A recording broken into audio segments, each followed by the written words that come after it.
Ok, seção 1.2, dentro do módulo 1, evolução dos conceitos de inovação. Aqui vai ser uma apresentação um pouquinho mais longa, um pouquinho, né, nessa sessão, porque é um assunto um pouco mais complexo, que precisa de é, é, um certo aprofundamento, né? Que vamos discutir trajetória semântica da inovação ao longo do tempo. Né? A inovação acompanha a própria história humana, no que pesa a gente ter essa imagem de que inovação é algo mais recente, mas a trajetória humana é acompanhada por inovação. E dentro dessa trajetória, né, nós chegamos até Schumpeter, né, que aí é o ícone, né, desse campo da inovação, né, e o seu conceito de destruição criativa. Depois nós vamos ver a questão da consolidação acadêmica dos conceitos, né, dos sistemas ao longo do tempo, como a academia encarou isso e foi desenvolvendo a partir das ideias de Schumpeter. E, por fim, aqui nós vamos tratar do Manual de Oslo, né, que padroniza a questão das métricas nesse campo da inovação. Trajetória semântica, a desconfiança clássica. Então, lá na antiguidade ainda, né, século quinto, quarto antes de Cristo, né, cainotomia vista como uma ameaça, né, lá na Grécia Antiga. Platão e Aristóteles alertavam contra a mudança nas tradições. A sociedade era vista, era um valor da sociedade algo mais estável, né, mais perene. E toda vez que se falava em inovar, aquilo ameaçava aquela estabilidade, aquela tradição. Então não era um conceito muito bem visto, né, não era muito bem aceito. Na Idade Média, isso piora um pouco, né? Sai do campo político aí, principalmente lá na Grécia Antiga, e a palavra inovare ficou limitada à renovação espiritual, mas qualquer novidade, né, doutrinária era combatida como heresia, né? E heresia nessa época, né, as pessoas morriam, né? Ia para a fogueira, né? Logo depois aqui, século XVI, com a Reforma Protestante, houveram as acusações mútuas de inovações ilegítimas, ou seja, ambos os lados, né?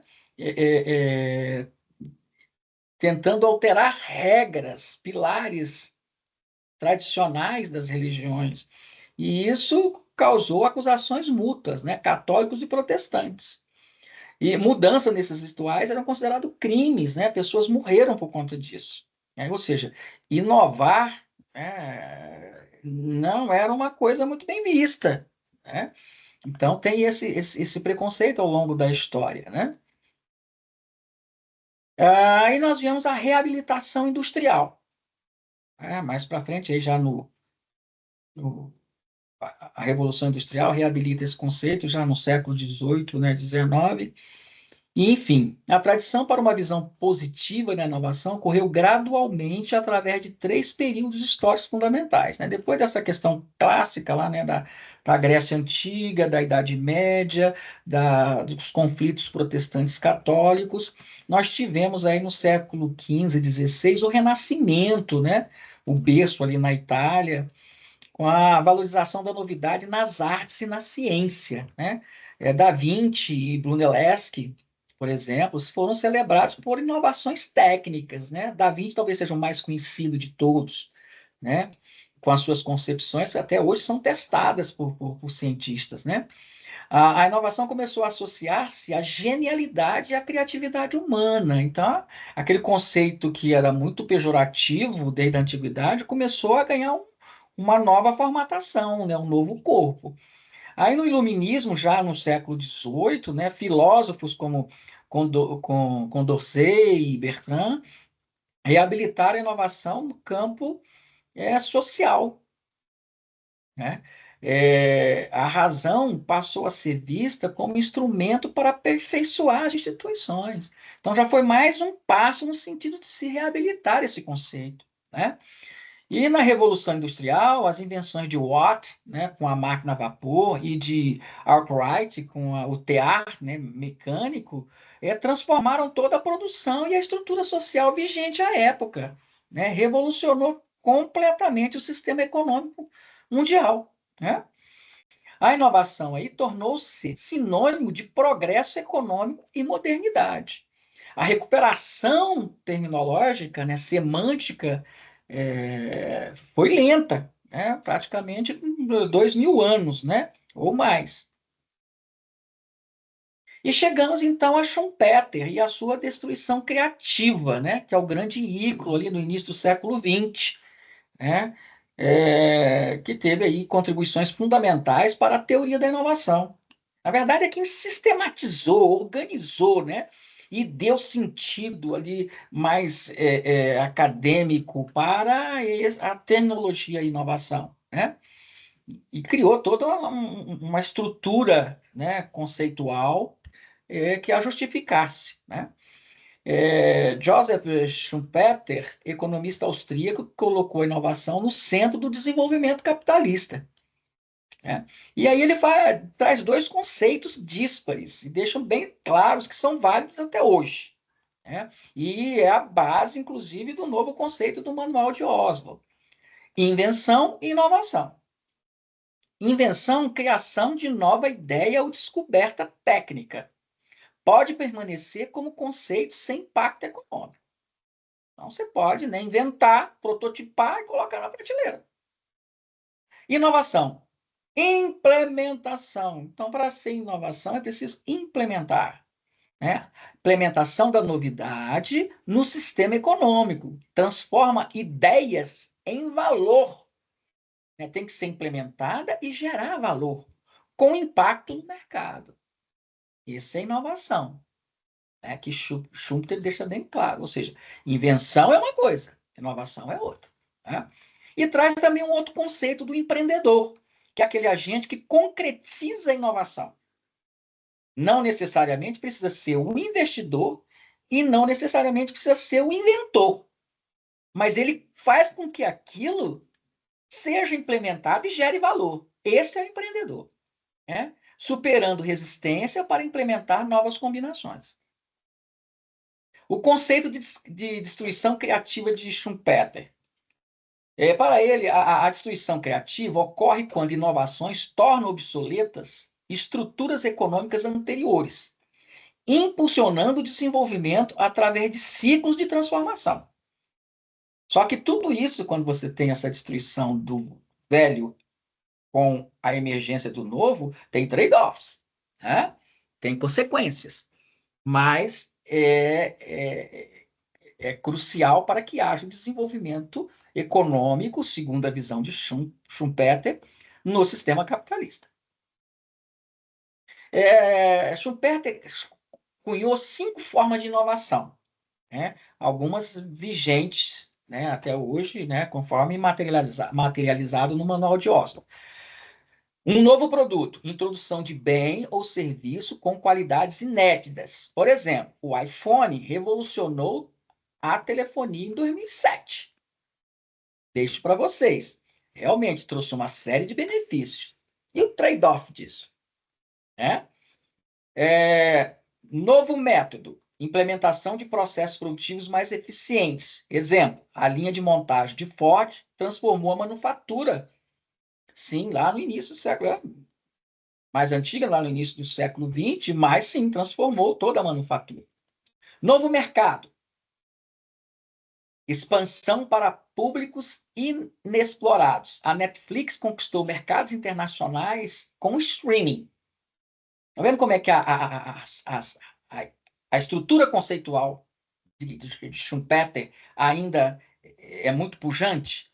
Né? Não é à toa que ele é o ícone da inovação. Nova fonte. Acesso a materiais ou fornecedores diferentes. Materiais sintéticos substituindo recursos naturais escassos. Também é uma forma de inovar, né? E nova organização, reestruturação industrial ou de mercado. A Amazon redesenhou completamente o varejo global, não é mesmo? E é em duplo sentido, né? Enquanto organização e enquanto o serviço prestado, de forma diferenciada, né? Então, os conceitos aí, a estrutura conceitual de Schumpeter continuam, né, presentes e atualíssimas. É o que ele chamou de tempestade perene da destruição criativa no sistema capitalista, né? Em Capitalismo, Socialismo e Democracia, lá em 1942, em plena Segunda Guerra, né? Schumpeter apresentou seu conceito mais célebre, a destruição criativa. É um processo dialético, nós vamos ver claramente isso, né? Força que revoluciona a estrutura econômica a partir de dentro do sistema, né? Tem o lado criativo, ou seja, gera novas indústrias, empregos e aumenta a produtividade, mas também tem o lado destrutivo, torna obsoletas empresas estabelecidas e tecnologias antigas e as suas respectivas consequências, né? Nós estamos passando por um processo hoje de inteligência artificial generativa, onde as pessoas estão começando a, né, ficar temerosas com esse processo destrutivo, né? Vai destruir empregos, e quem não se adaptar, não se aperfeiçoar, não se integrar, vai ficar para trás. Então, é um processo de desenvolvimento contínuo. E o legado? Ele estabeleceu a inovação como coração do dinamismo econômico. Então, ela é central para que a gente avance economicamente, né? O processo de destruição criativa é o fato essencial do capitalismo, segundo Schumpeter, né? E aí nós temos realmente que ele revolucionou, né, e organizou toda essa questão da inovação, e as demais teorias que vieram depois tomam ele como base, né? É a consolidação acadêmica, né, ao longo do tempo. Né, a partir de Schumpeter, as coisas começaram a ser discutidas, né, com mais frequência na academia, e houve um aprofundamento, né, dos estudos e das pesquisas. Após Schumpeter, o estudo da inovação transcendeu o empreendedor individual para abranger processos sociais mais amplos. Tá?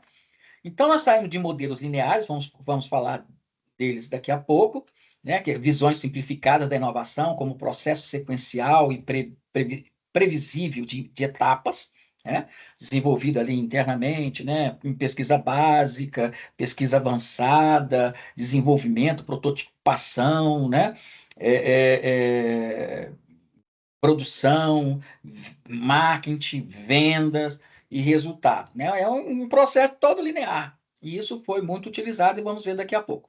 Sistemas interativos não lineares, reconhecimento das complexas interações entre diversos atores do processo inovador. Não é uma coisa mais interna, né? E um processo linear desenvolvido por etapas, né? Passa a ter a complexidade das interações entre atores diferentes. E chegamos aí aos ecossistemas de inovação, né, que é a compreensão da inovação como teia de relações interdependentes e não lineares. Ambos são não lineares, né? A questão é que esse aqui é um pouco mais orgânico e multifacetado, e é uma teia, né? Aqui a gente pode até definir alguns atores principais, aqui não, né? E, por fim, então, nós temos que mensurar isso tudo, né? E se mensura com a padronização mínima. Então, surgimento de métricas e definições consensuais para mensurar a inovação. Essa é a minha área de atuação na inovação, mensuração, né? A minha tese é a mensuração dos resultados da inovação resultantes das sinergias produzidas em ambientes cooperativos. Então, é algo bem complexo, né? Eu fui pesquisar essa lacuna no meio de mais de 10 mil artigos acadêmicos, e conseguir essa lacuna que não é fácil, não. Eu estou entrando numa pesquisa exploratória porque não existe nada nesse sentido, tá? Esta evolução conceitual transformou a inovação de caixa preta, a lá P&D interna, desenvolvida dentro de cada organização, em um complexo fenômeno social e organizacional. Tá? Então, isso aqui são as discussões que vieram moldando a academia, e nós estamos hoje aqui nesse dilema, né? Nessas discussões aqui de sistemas, ecossistemas e mensurar isso tudo. Tá? A era dos modelos lineares, voltando um pouco mais para a gente poder tratar exatamente o que vem a ser modelo linear e depois o modelo não linear. O ponto de partida. Tá? Eles são mais simples, mas foram fundamentais para o desenvolvimento da inovação. Tá? Tem o impulso tecnológico, que é o fluxo da ciência ao mercado, ou seja, sai da pesquisa básica, vai para a pesquisa aplicada, desenvolve o produto, né, coloca em produção e vende. Então, tá vendo? É um processo linear e de forma simplista, né? Ou seja, é o investimento em pesquisa e desenvolvimento para gerar um produto, parte da ciência para o mercado. E tem o contrário, que surgiu, né, uma nova forma de inovação linear em contraponto ao impulso tecnológico. É invertido, faz até mais sentido, né? Ser parte da necessidade do mercado para depois desenvolver o produto para depois vender novamente. Só que ambos têm limitações.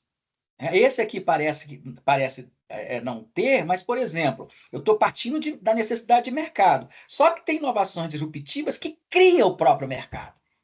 Ela nem existe para começar o desenvolvimento da inovação, é ela que cria o mercado. Então, as coisas são mais complexas do que possamos assim notar à primeira vista. Limitações, visão simplista e unidirecional. Ambas são unidirecionais. Elas não são em teia, não são em rede, né? Ignora interações complexas e ciclos de feedback. Isso é extremamente importante. Mas no pós-guerra, a inovação era vista como um processo linear mesmo e previsível. E avançou muito tecnologicamente, utilizando a inovação linear. Esses modelos iniciais, influentes, mas limitados, estabeleceram bases importantes para teorias mais sofisticadas. Eles não perdem o mérito por serem simples, por serem lineares, por serem fechados. Né? Foi a partir deles que a gente avançou um pouco mais nos sistemas de inovação não lineares. E vemos aqui no 1.22 a virada sistêmica e não linear, de sistemas a ecossistemas, ou seja, depois que chegamos no sistema não linear, nós já avançamos dentro dele. Né? A evolução conceitual transformou nossa compreensão da inovação. Antes linear e previsível, agora complexa e emergente. Políticas de inovação agora focam em facilitar conexões em vez de intervenções diretas. Ou seja, políticas de inovação focam em facilitar essas conexões entre diversos atores para que produzam a inovação, em vez de intervenções diretas. É preferível que eu atue como facilitador e não como interventor direto na implementação da inovação, no desenvolvimento e implementação. Aí nós tivemos aí os sistemas nacionais de inovação, lá surgiu no meados dos anos 80, né? Freeman, principalmente, enfoque nas interações entre universidades, empresa, governo, né? A inovação como aprendizagem social interativa, né? O Sistema Nacional de Inovação permite as grandes medições em níveis macros, né? Tem os sistemas regionais também de inovação que surgiu a partir daí, mas enfim, não vamos perder nosso foco aqui. E aí, mais um pouquinho à frente, já no final dos anos 90, em 1995, um seminário exatamente, Tchaikovsky e Leidersdorf, os dois que criaram, né?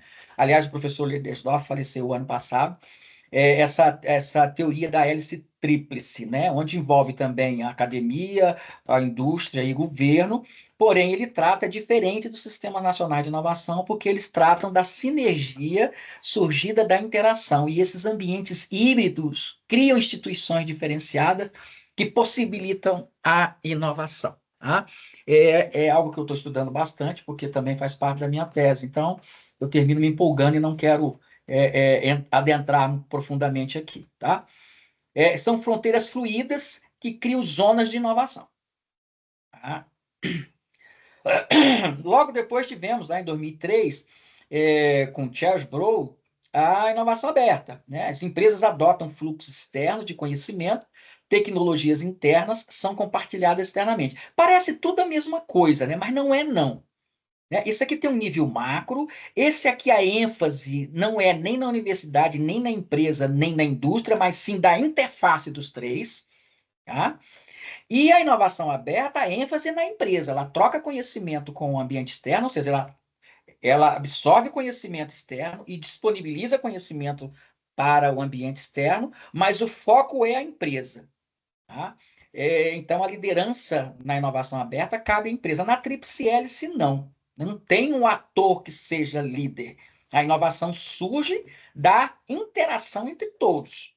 E, em alguns casos, você tem a universidade liderando, em outros você pode ter empresa, em outros você pode ter o governo. ou em casos que você não tem nenhuma liderança. Tá? E tem agora, hoje em dia, o conceito mais avançado, que é dos ecossistemas de inovação. Hoje, por exemplo, a gente costuma chamar os sistemas nacionais, a hélice tríplice e a inovação aberta, de ecossistemas, né? Porque hoje nós visualizamos que não são apenas silos, né? Ou feudos de cada um desses sistemas que, que se interagem. Existe uma infinidade de atores na teia que interagem, coparticipam, cocriam conjuntamente, né? Então, são redes orgânicas e auto-organizadas. Múltiplos atores coevoluem criando valor coletivo. É uma coisa muito mais complexa, né? Então, hoje, falar em inovação não é pensar em investimento em P&D, né? Prototipagem e produção e marketing e colocar no mercado. Hoje a coisa é um pouco mais complexa, né? E nesse meio complexo, nós já estamos vendo aí, governo ó, em todos esses sistemas, né? Tem universidade, tem governo. No caso brasileiro, que é majoritariamente as universidades são públicas, nós temos dentro da própria universidade a dualidade, pesquisa e governo. Então, ou seja, nós temos duas entidades em uma só dentro desse sistema de inovação. Né? A dimensão da adoção. Pois bem, essa teoria, que é a teoria da difusão, ela vem em conjunto com essa evolução dos sistemas e traz aí um paradigma extremamente importante. Né? Paralelamente à evolução dos modelos de inovação, a teoria de Everett Rogers, 1962, demonstra que criar é apenas metade da batalha. O impacto real depende da aceitação social. As pesquisas que eu estou fazendo de campo, as respostas que eu estou tendo é exatamente isso. Aí eu não posso, né, até por conta de direitos de propriedade, falar exatamente o nome do santo, mas existe, por exemplo, um produto desenvolvido, testado, considerado extremamente importante e extremamente lucrativo, né? Eficaz, efetivo, né? Maravilhoso, um produto sensacional. E aí, quando disponibiliza para a empresa colocar no mercado, ele não tem aceitação. Poxa, como é que não aceita um produto comprovadamente superior ao que existe e que produz resultados muito superiores? Não é? Então, essa questão da difusão é extremamente importante. Você chega a inovar, porque coloca a disponibilidade do usuário, mas ele não se difunde. E não difundindo a inovação, ela não tem sucesso. Né? E o Rogers classifica os inovadores em 5, né, categorias. Inovadores, aventureiros dispostos a correr riscos, né, representam 2,5% da população, adotantes iniciais, líderes de opinião, respeitados, formam 3,5%, maioria inicial, pragmáticos, que adotam antes da média, constituem 34%, né? Maioria tardia, céticos, que esperam a confirmação também, formam 34%, e retardatários, tradicionais, últimos a adotar, representam 16%, né? Ele chama de a curva em S, né, de adoção, revela que o sucesso depende menos das qualidades técnicas, lembra que eu falei agora há pouco, num exemplo que eu, inclusive, estou trabalhando, comprovadamente, cientificamente, comprovadamente muito superior ao que existe no mercado, muito mais produtivo e não tem sucesso. Então, ó, o sucesso depende menos da qualidade técnica, e isso, um outro produto concorrente que eu estou pesquisando, e a qualidade técnica dele é infinitamente inferior, mas ele tem uma aceitação muito maior. Então, ele tem sucesso. E mais dos fatores sociais da comunicação. Tá? Então, depende menos das qualidades técnicas e mais de fatores sociais, ou seja, do contexto, ou seja, a inovação é dependente de contexto. Né? E da comunicação. Eu estou chegando a isso aqui, ó, a comunicação, identificando N falhas de comunicação entre os atores envolvidos no processo inovacional colocado para ser difundido, na minha pesquisa. Então, assim, é regozijante, né? É gratificante ver isso tudo, da teoria à prática acontecendo. E a gente, a partir disso, passar a orientar com fundamento científico os inovadores. Chegamos, então, depois dessa teoria toda, né, desse arcabouço teórico, ao Manual de Oslo de 2018, a padronização para um mundo complexo. À medida que a inovação se torna central para políticas econômicas, surgiu a necessidade de mensurá-la consistentemente entre países e setores. Origem, desenvolvimento desenvolvido pela OCDE e pela Eurostat como referência metodológica global para a coleta de dados sobre inovação. Eu já degluti esse manual assim centenas de vezes, né? Eu praticamente conheço todas as páginas. Ele é voltado para a iniciativa privada, só que a gente aproveita os conceitos e os exemplos que ele nos traz, porque é fruto de pesquisas científicas, né?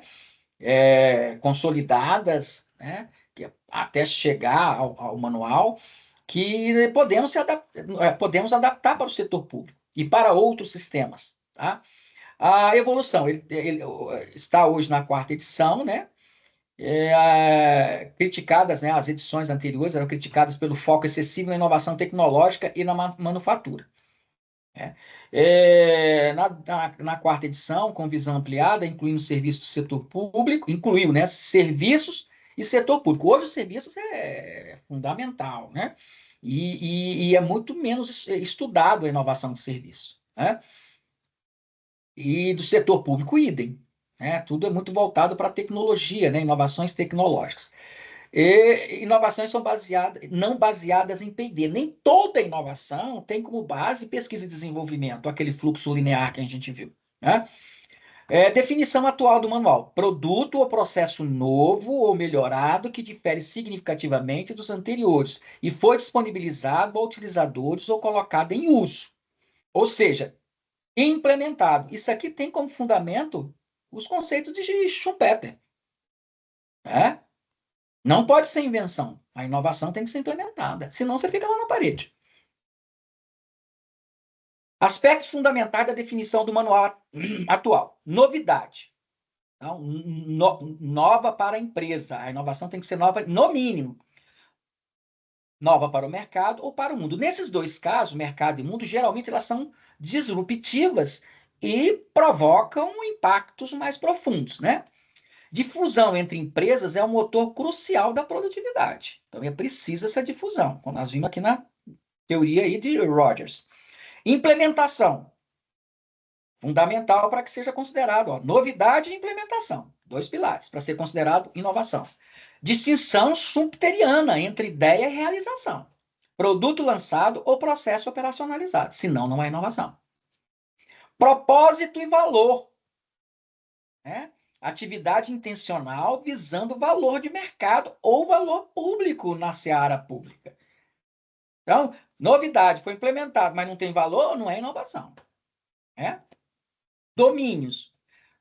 Foram consolidadas as categorias anteriores em apenas duas. Então, nós temos inovação de produtos e inovação de processo apenas. Tá? Sendo que a de produtos, ela se divide, né, subdivide em bens e serviços. Antes, nas edições anteriores, eram 4. Inovação de produto, de processo, organizacional e de marketing. Marketing e organizacional foram absorvidas pela inovação de processo. E produto contém as subdivisões bens e serviços. Aqui está a classificação da inovação do Manual de Oslo, do Manual de 2018, né? Manual de Oslo de 2018. Inovação de produto, introdução de bem ou serviço novo ou significativamente melhorado. Melhorias em especificidade técnicas, avanços em componentes de softwares, aprimoramentos em design e funcionalidades. Exemplo, carro elétrico com maior autonomia, a inovação de produto. Aplicativo bancário com novas funções, inovação de produto. Consultoria com metodologia inovadora, consultoria, né? Então, inovação de serviço. Tá? Inovação de processo, implementação de método novo ou significativamente melhorado nas práticas de negócio. Categoria ampla que agora engloba antigas inovações, como eu disse, organizacionais de marketing. Processo no campo da produção, robótica avançada na fabricação. Na logística, sistema de gestão de inteligência artificial. Marketing, algoritmos para precificação dinâmica. Tecnologia da informação, novas plataformas de CRM, né, de gestão de comunicação com o cliente. Gestão, metodologias ágeis teletrabalho. Então, são inovações de processo. A nova estrutura reconhece a dificuldade de separar organização, marketing e tecnologia na economia moderna. Fornece ferramenta mais robusta para entender a natureza multifacetada da inovação contemporânea. Essa mesma dificuldade de separar a inovação organizacional, marketing e tecnológica, né, que está aqui, também acontece na hora de você separar a inovação do bem e do serviço dentro da inovação do produto. O próprio iPhone, que a gente acabou de citar como exemplo agora há pouco, como é que você separa, né, a inovação do produto da quantidade de serviço que vem nele agregado? É complicado. E aí pensa como mensurar o resultado disso. Se em a mesma tecnologia você tem inovação do bem e inovação de serviços prestados, né? Então, não é, a inovação é muito fluida, é um campo extremamente complexo. Aí você junta isso com as particularidades do setor público, que eu acabei de dizer já na sessão anterior, que nós discutimos, a situação fica bastante complexa, né? Aqui uma revisão, uma síntese, né, da classificação da inovação. Vou passar rapidamente, né? Segundo o Manual de Osso. Tipo de inovação, produto e processo, já vimos. Grau de novidade para a firma, para o mercado, mercado nacional ou para o mundo. Origem da inovação pode ser interna, P&D próprio, engenharia internalizada, aí nós teríamos a inovação linear, né? A não ser que... não, aqui não tem jeito, seria linear. E a externa, compra de equipamentos, licenciamento, colaborações, etc. Impacto, você tem incremental, né? Novidades novas para a firma, ou você só aperfeiçoa algo que já existe. E tem as radicais, novidades novas para o mercado, para o mundo, gerando destruição criativa e maior impacto na sociedade. Conclusão: da evolução à aplicação. Esta jornada evolutiva não é mero desvio histórico, mas um roteiro essencial para transformar a realidade do setor público através da inovação. Nós temos, então, uma tensão histórica, né? Inovação vezes estabilidade institucional. O Estado, por si só, ele tende a querer ser mais estável. E a inovação não tem nada de estabilidade. Então, há um confronto cultural aí. O gestor público enfrenta resistência cultural à mudança nas burocracias governamentais, acabei de dizer. Né? Disciplina metodológica. O Manual de Oslo oferece linguagem comum e estrutura. Distingue produtos e processos, combatendo a inovação de palco, né? Inovação não é inovação, né? É invenção, que ela fica lá na prateleira. No setor público. Então, ou seja, já existe uma metodologia, existe um conceito estruturado. É a partir disso que nós vamos ter que avançar. Evolução sistêmica, transição de modelos lineares para ecossistemas, como nós vimos. Não há como você falar inovação hoje pensando linearmente. Você tem que pensar no envolvimento de diversos atores, de todos os campos. Né? E aí o importante fica, principalmente no caso do ente governamental, em vez de investir diretamente em inovar, ele investir em gerenciar, em cuidar, em facilitar as interações entre os atores mais ágeis na criação. Né? O Estado torna-se orquestrador, tá vendo? De redes colaborativas. Ele não é quem vai tocar lá, não. Ele vai ser o maestro que vai reger a orquestra, né? Entre universidades, empresas e sociedade. Caminho adiante. Inovação pública deve ser aberta, como nós já vimos, ou seja, tem que entrar e sair informações para gerar conhecimento e, consequentemente, inovação. Colaboração com os mais diversos entes e sistêmica, sendo o orquestrador desse sistema, né? Superação da tradição fechada para alavancar a inteligência coletiva. É mais um paradigma que tem que ser rompido dentro da administração pública. Senão a gente não avança. Ok? Acho que com essas colocações aqui, a gente fecha essa sessão. Nos veremos em breve.